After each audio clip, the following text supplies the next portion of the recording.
Yo, I'm back. And the dogs are already going to it. I think I need to bring Henry in here.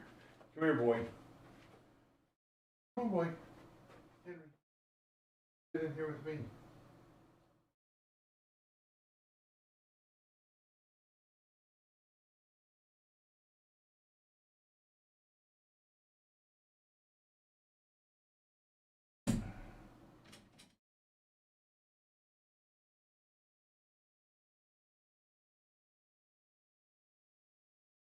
Yeah, it figures as soon as I hit go, the dog's got to decide it's time to do something else.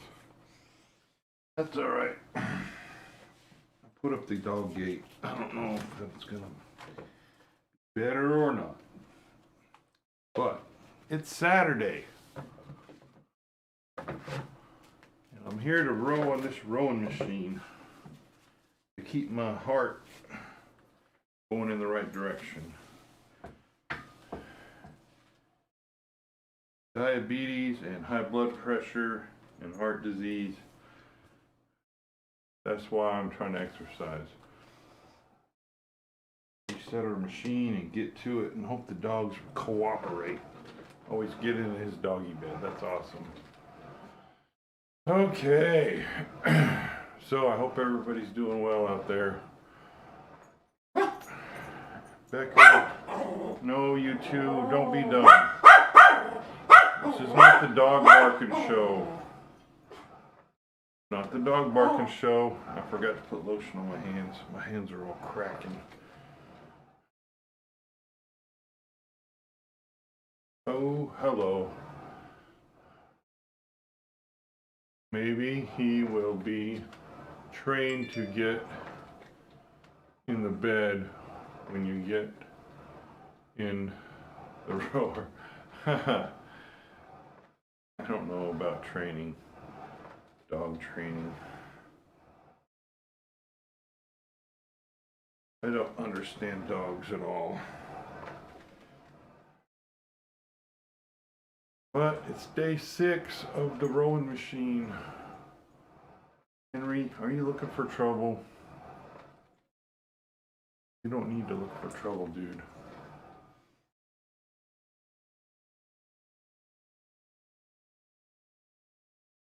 Sit down, you can lay on that little blankie there. That futon's not that high. You can jump up on it. You're just lazy. Well, no, I wouldn't say you're lazy. That's like the thing to say, but I don't think that's actually. It's just because you're getting older.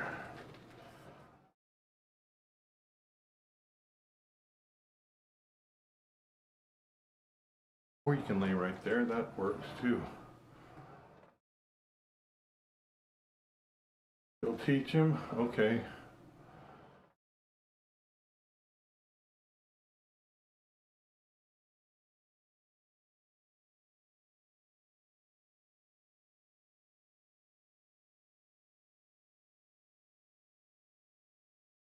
So, I started yesterday, I forgot to put it in the title. I think I put it in the title yesterday. I'm listening to The Invisible Man by H.G. Wells. It's read by my Amazon device. That's why I don't have any music going. So I'm not wearing my headset.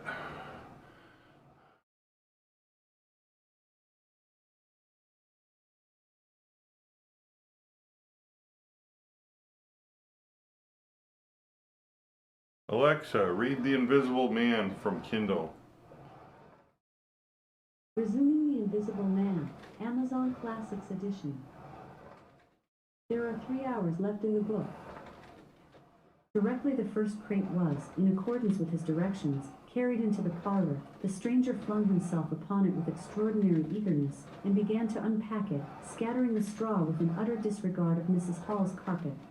And from it he began to produce bottles, little fat bottles containing powders, small and slender bottles containing colored and white fluids Fluted blue bottles labeled poison, bottles with round bodies and slender necks, large green glass bottles, large white glass bottles, bottles with glass stoppers and frosted labels, bottles with fine corks, bottles with bungs, bottles with wooden caps, wine bottles, salad oil bottles, putting them in rows on the chiffonier, on the mantel, on the table under the window, round the floor, on the bookshelf, everywhere. The chemist's shop in Bramblehurst could not boast half so many. Quite a sight it was. Crate after crate yielded bottles, until all 6 were empty and the table high with straw. The only things that came out of these crates besides the bottles were a number of test tubes and a carefully packed balance.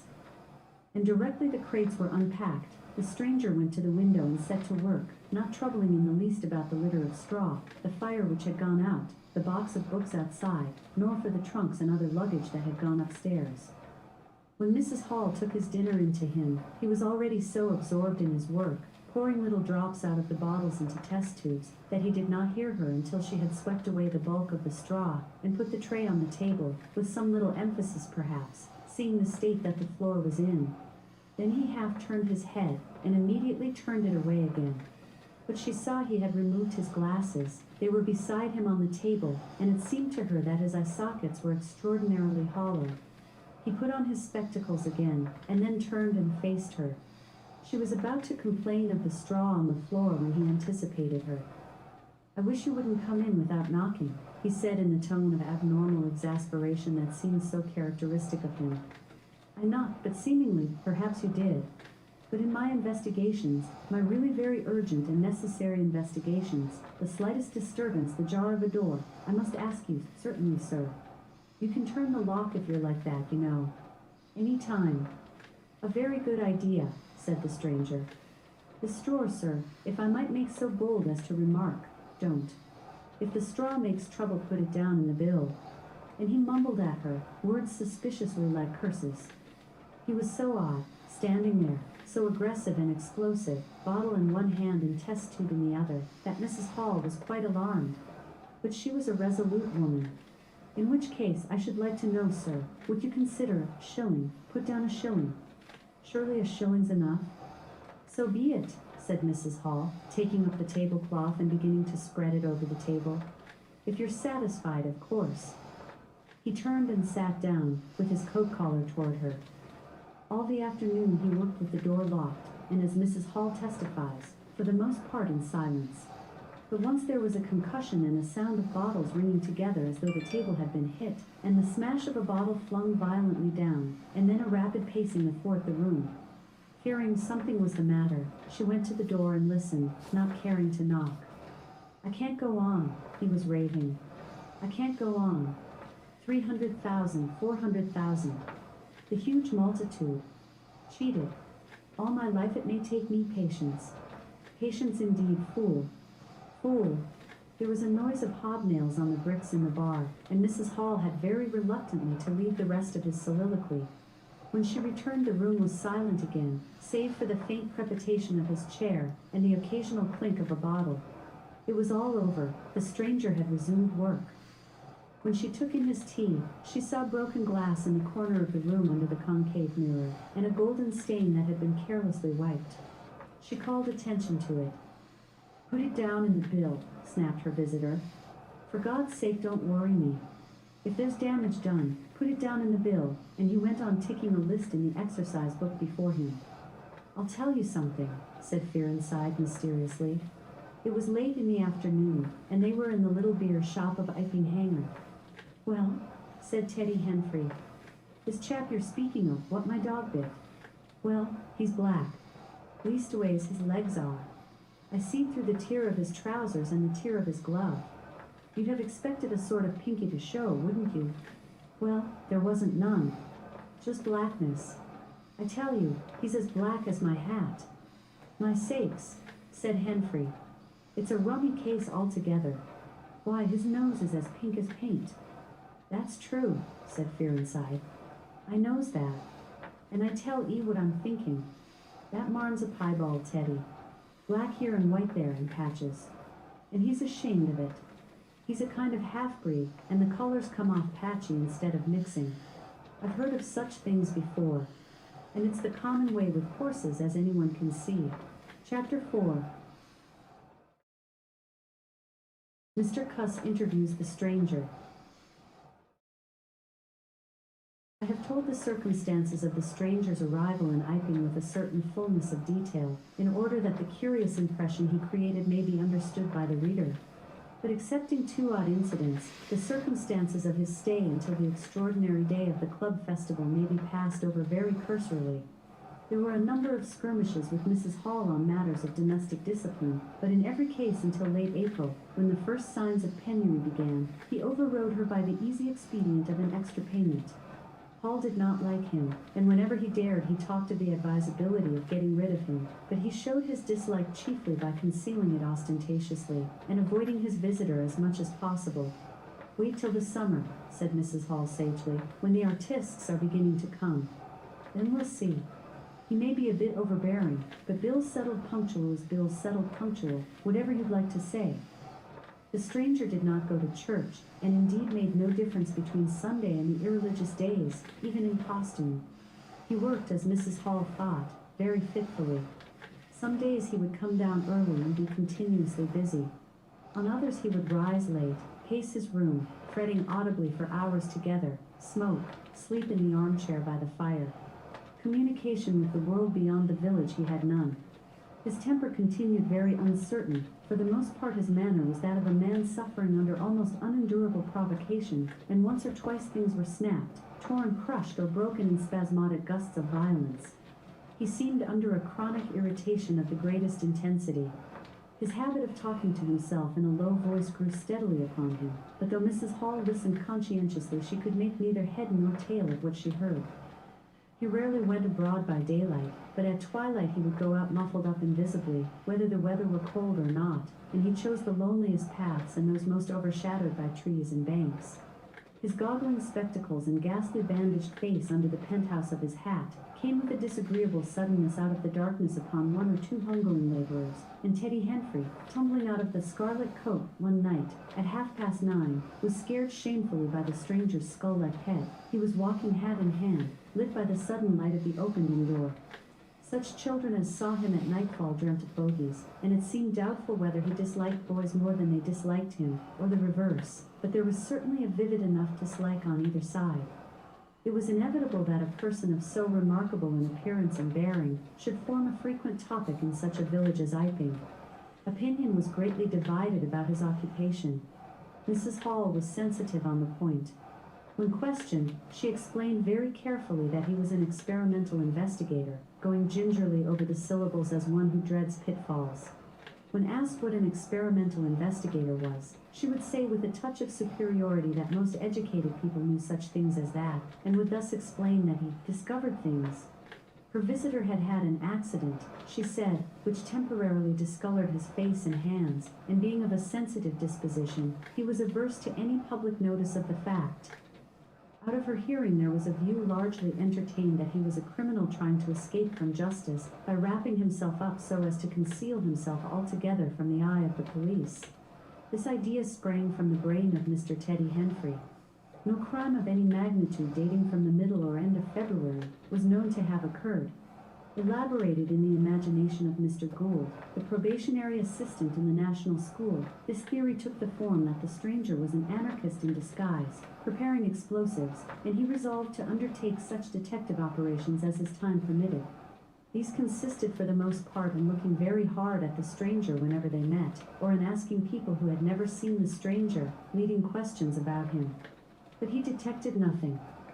Another school of opinion followed Mr. Fearenside, and either accepted the piebald view or some modification of it, as, for instance, Silas Durgan, who was heard to assert that, if he chooses to show himself at fairs he'd make his fortune in no time, and being a bit of a theologian, compared the stranger to the man with the one talent. Yet another view explained the entire matter by regarding the stranger as a harmless lunatic. That had the advantage of accounting for everything straight away. Between these main groups there were waverers and compromisers. Sussex folk have few superstitions, and it was only after the events of early April that the thought of the supernatural was first whispered in the village. Even then it was only credited among the folk. But whatever they thought of him, people in Iping on the whole agreed in disliking him. His irritability, though it might have been comprehensible to an urban brain worker, was an amazing thing to these quiet Sussex villagers. The frantic gesticulations they surprised now and then, the headlong pace after nightfall that swept him upon them round quiet corners, the inhuman bludgeoning of all tentative Hey, Henry. advances of curiosity, the taste for twilight that led to the closing of doors, the pulling down of blinds, the extinction of candles and lamps. Who could agree with such goings-on? They drew aside as he passed down the village, and when he had gone by, young humorists would up with coat collars and down with hat brims, and go pacing nervously after him in imitation of his occult bearing. There was a song popular at that time called The Bogey Man. Miss Stachel sang it at the school-room concert, in aid of the church lamps, and thereafter whenever one or two of the villagers were gathered together, and the stranger appeared, a bar or so of this tune, more or less sharp or flat, was whistled in the midst of them. Also belated little children would call Bogey Man after him and make off tremulously elated. I can't Huss, put the you up there, general Bob. practitioner, was devoured by curiosity. The bandages excited his professional interest. The report of the 1,001 bottles aroused his jealous regard. All through April and May he coveted an opportunity of talking to the stranger, and at last, I'm not towards gonna Whittington, stop he rowing could to stand put it you no up there. You're longer, gonna have but to hit upon the jump or wait. subscription list for a village nurse as an excuse. He was surprised to find that Mr. Hall did not know his guest's name. "He give a name," said Mrs. Hall, an assertion which was quite unfounded, but I didn't rightly hear it. She thought it seemed so silly not to know the man's name. Cuss rapped at the parlor door and entered. There was a fairly audible imprecation from within. "Pardon my intrusion," said Cuss, and then the door closed and cut Mrs. Hall off from the rest of the conversation.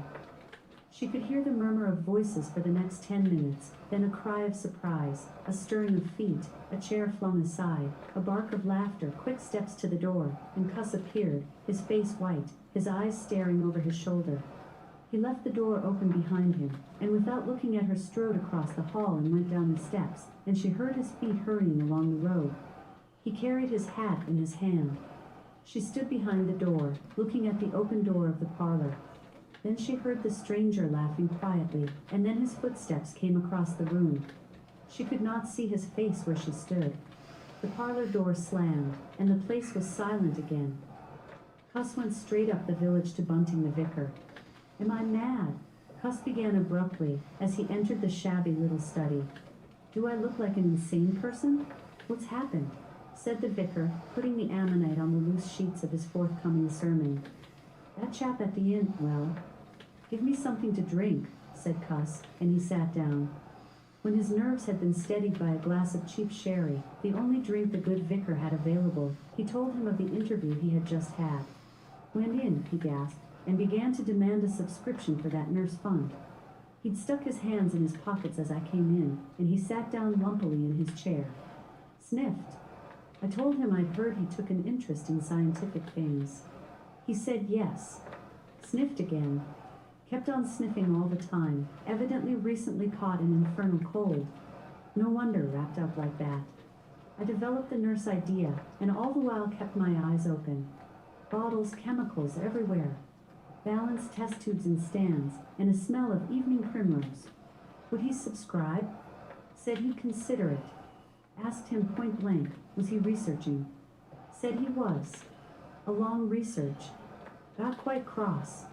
A damnable long research, said he, blowing the cork out, so to speak. "Oh," said I, and out came the grievance. The man was just on the boil, and my question boiled him over. He had been given a prescription, most valuable prescription, what for he wouldn't say. Was it medical? Damn you. What are you fishing after? I apologized. Dignified sniff and cough. He resumed. He'd read it. 5 ingredients. Put it down, turned his head. Draft of air from window lifted the paper. Swish rustle. He was working in a room with an open fireplace, he said. Saw a flicker, and there was the prescription burning and lifting chimneyward. Rushed towards it just as it whisked up the chimney. So, just at that point, and to illustrate his story, out came his arm. Well, no hand, just an empty sleeve. Lord, I thought, that's a deformity. Got a cork arm, I suppose, and has taken it off. Then I thought, there's something odd in that. What the devil keeps that sleeve up and open, if there's nothing in it? There was nothing in it, I tell you. Nothing down it, right down to the joint. I could see right down it to the elbow, and there was a glimmer of light shining through a tear of the cloth. Good God, I said. Then he stopped, stared at me with those black goggles of his, and then at his sleeve. Well, that's all. He never said a word, just glared, and put his sleeve back in his pocket quickly. I was saying, said he, that there was the prescription burning, wasn't I? Interrogative cough. How the devil, said I, can you move an empty sleeve like that? Empty sleeve? Yes, said I, an empty sleeve. It's an empty sleeve, is it? You saw it was an empty sleeve? He stood up right away.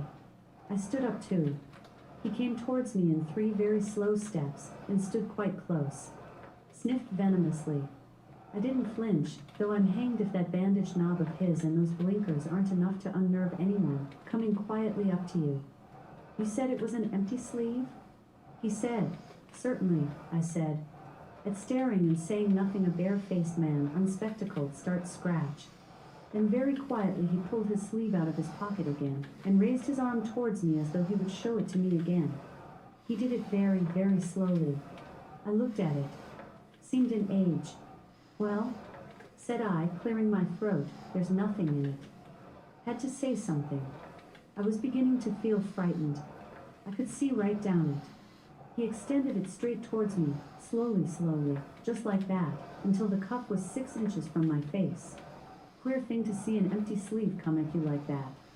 And then, well, something exactly like a finger and thumb it felt nipped my nose. Bunting began to laugh. There wasn't anything there, said Cuss, his voice running up into a shriek at the there. It's all very well for you to laugh, but I tell you I was so startled. I hit his cuff hard and turned around and cut out of the room. I left him. Cuss stopped. There was no mistaking the sincerity of his panic. He turned round in a helpless way and took a second glass of the excellent Vickers very inferior sherry. When I hit his cuff, Just a few more minutes. I tell you, it felt exactly like hitting an arm. And there wasn't an arm. There wasn't the ghost of an arm. Henry. Mr. Chill. Bunting thought it over. He looked suspiciously at Cuss. It's a most remarkable story, he said. He looked Relax, very Bob. wise and grave indeed. It's really, said Mr. Bunting with judicial emphasis, a most remarkable story. Chapter 5. You gotta wait. The burglary I'm at not the gonna vicarage. stop. I need to get this done. The facts of the burglary at the vicarage came to us chiefly through the medium of the vicar and his wife. It occurred in the small hours of Whit Monday, the day devoted in Iping to the club festivities. Mrs. Bunting, it seems, woke up suddenly in the stillness that comes before the dawn, with the strong impression that the door of their bedroom had opened and closed. She did not arouse her husband at first, but sat up in bed listening. She then distinctly heard the pad of bare feet coming out of the adjoining dressing room and walking along the passage towards the staircase. As soon as she felt assured of this, she aroused the Reverend Mr. Bunting as quietly as possible. He did not strike a light, but putting on his spectacles, her dressing gown and his bath slippers, he went out on the landing to listen. He heard quite distinctly a fumbling going on at his study desk downstairs, and then a violent sneeze. At that he returned to his bedroom, armed himself with the most obvious weapon, the poker, and descended the staircase as noiselessly as possible. Mrs. Bunting came out on the landing. The hour was about 4, and the ultimate darkness of the night was past. There was a faint shimmer of light in the hall, but the study doorway yawned impenetrably black. Everything was still except the faint creaking of the Few more stairs under minutes, Mr. Henry. Bunting's tread, and the slight movements in the study. Then something snapped, the drawer was opened, and there was a rustle of papers. Then came an imprecation, and a match was struck, and the study was flooded with yellow light. Mr. Bunting was now in the hall, and through the crack of the door he could see the desk and the open drawer, and a candle burning on the desk. But the robber he could not see. He stood there in the hall undecided what to do, and Mrs. Bunting, her face white and intent, crept slowly downstairs after him. One thing kept Mr. Bunting's courage, the persuasion that this burglar was a resident in the village. They heard the chink of money and realized that the robber had found the housekeeping reserve of gold, £2.10 in half sovereigns altogether. At that sound, Mr. Bunting was nerved to abrupt action. Gripping the poker firmly, he rushed into the room, closely followed by Mrs. Bunting. "Surrender!" cried Mr. Bunting fiercely, and then stopped amazed. Apparently the room was perfectly empty. Yet their conviction that they had, that very moment, heard somebody moving in the room had amounted to a certainty. For half a minute, perhaps, they stood gaping. Then Mrs. Bunting went across the room and looked behind the screen, while Mr. Bunting, by a kindred impulse, peered under the desk. Then Mrs. Bunting Alexa, back pause. in. Hey there, Trey. Good morning to you too. I'm doing all right. I'm getting close to finishing up this morning. My rowing machine timer is, we'll let it click over and we'll see where we're at. A little bit more. Hold on, Mr. Dog. You gotta wait. 24 minutes, 13 seconds. So I'm getting close to being done this morning.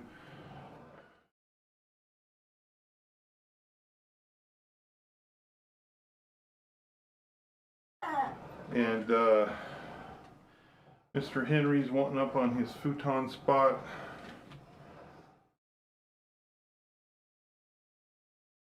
And I'm listening to The Invisible Man as read by my Amazon Echo device.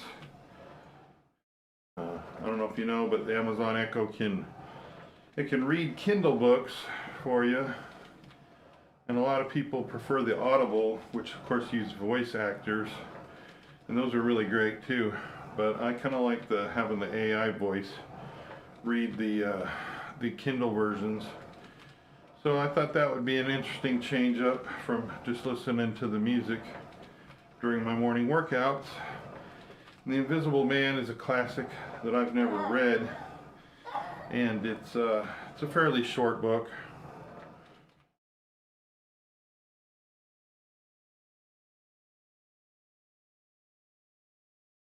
So I've gotten through, I think it just started chapter 5. It being Saturday, the 6th day in a row doing this. I am a bit tired, so I'm gonna stop at about 25 minutes or so. We're almost at 26 minutes, so I think I'm gonna go about one more minute, and then I'll be done for today. And Sunday I take off from fitness. It's my rest day on Sunday. But I will be streaming some games. I started Graveyard Keeper last night. I did a restart with a new DLC, although that DLC probably doesn't come in till later in the game. But I think I've been feeling lately just playing random games is what I've been thinking. Let's just play some random games. I do have a sim game I'm going through, so I'll do that somewhat regular, but otherwise I'm just going to mix in my different games. So I started No Man's Sky the other night. So many, it's like, which one should I play? But I think for rowing, let's see what time it's on here. See if we're at least at 27.5 minutes. Not quite 30, but it's pretty close for day 6. I think that'll be all right. Yep. We're at 27. We'll just go about a half a minute, and then we'll wrap it up for today.